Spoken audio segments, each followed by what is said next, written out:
दोनों संख्या के चिन्ह ना समान है, बड़े में से छोटा घटाने का विधान है। कहती है कि दोनों अंकों के यदि चिन्ह समान हो तो उनको जोड़ लिया जाएगा और निशान नहीं बदलेगा। ये कविता बता रही है। तो देखो यहाँ पे धन 6 और धन 5 इनको जोड़ना है, दोनों निशान एक जैसे हैं, धन 11 हो गया। एक और स्वयं के अलावा किसी और से भी जो कट जाए वही भाज्य संख्या कहलाती है, सब लोग ये लाइन रट जाएं।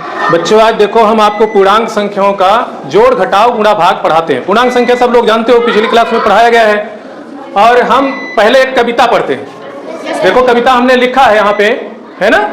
बहुत प्यारा सी कविता है, बहुत प्यारी सी कविता है। इसको हम लोग एक बार बढ़िया से हमारे साथ पढ़ेंगे।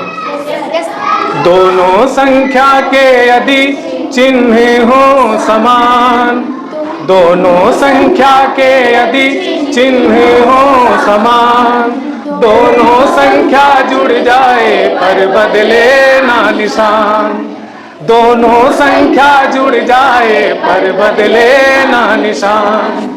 यदि दोनों संख्या के चिन्ह ना समान है, बड़े में से छोटा घटाने का विधान है, उत्तर में बड़े का लगाते हैं निशान। देखो बच्चों कितना गणित है आसान। और देखो गुणा भाग में क्या होता है।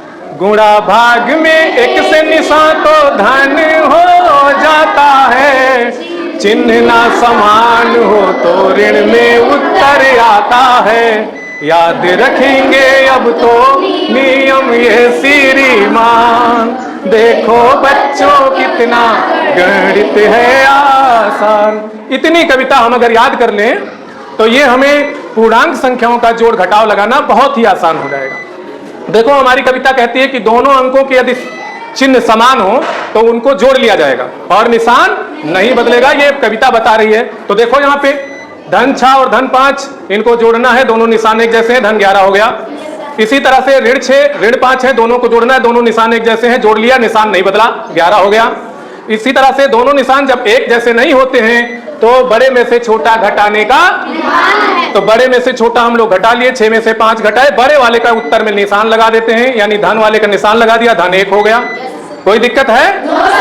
आराम से सीख सकते हैं कि नहीं सीख सकते? इसी तरह से देखो ऋण 6 और धन 5 है, दोनों निशान एक जैसे नहीं है, बड़ी वाली संख्या से छोटी वाली संख्या घटाएंगे तो ऋण 1 आ जाएगा, यानी 1 आएगा और बड़ी वाली संख्या का निशान लगा देंगे। और आगे देखते हैं ये बगल बगल भी लिखी होती हैं कभी कभी गिनतियां, फिर वही प्रक्रिया करते हैं, सेम नियम लागू होगा। आइए आगे देखते हैं और क्या हो सकता है। आप देखो घटाने की प्रक्रिया, बहुत प्यारी सी कविता है, उसको रटने के बाद इसमें कोई समस्या नहीं है। घटाने में एक काम करना है कि घटाते समय हमें नीचे वाली संख्या का या बाद वाली संख्या का निशान चेंज कर देना है, बस, और कुछ नहीं करना। बाकी सब नियम जोड़ वाले लगेंगे, फिर वही कविता काम करेगी। और देखें हमारी वो कविता कहती है कि गुणा भाग में एक से निशान माने निशान, अगर दोनों में गुणा भाग में एक जैसे निशान होंगे तो धन हो जाएगा और एक जैसे निशान नहीं होंगे तो ऋण हो जाएगा। बहुत अच्छे। देखो यहाँ पे धन 3 और धन 2 का गुणा हो रहा है तो धन 6 होगा, एक जैसे निशान है ना। इसी तरह से ऋण 3 ऋण 2 का गुणा होगा, एक जैसे निशान है तो फिर धन हो जाएगा। कोई प्रॉब्लम? आप देखिए भाग में भी आई है, हम 10 में भाग कर रहे हैं 5 से, दोनों पूर्णांक धन है। जब दोनों पूर्णांक धन होंगे तो उत्तर किस में आएगा? धन में आएगा। तो देखो धन 2 हो गया हमारा उत्तर। कोई समस्या है? तो आज का पाठ आप यहीं समाप्त करते हैं। आप लोग सवाल लगा लोगे? कोई दिक्कत तो नहीं होगी? चलिए बहुत अच्छे।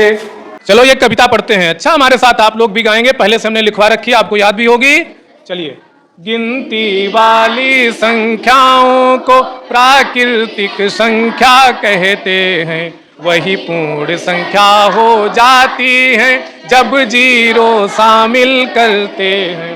जो संख्या 2 से कट जाए वो सम संख्या कहलाती है, जो 2 से कभी नहीं कटती वो ही विषम कहलाती है।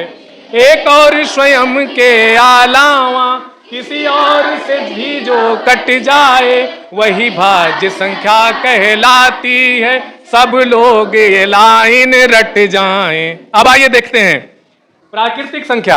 हमारी कविता बता रही है कि गिनती वाली संख्याओं को प्राकृतिक संख्या कहते हैं। बहुत आराम से कोई भी आपसे पूछेगा प्राकृतिक संख्या क्या है, आप बता दोगे गिनती वाली संख्याओं को प्राकृतिक संख्या कहते हैं। दूसरे नंबर पे वो हमारी कविता बता रही है कि पूर्ण संख्या किसे कहते हैं।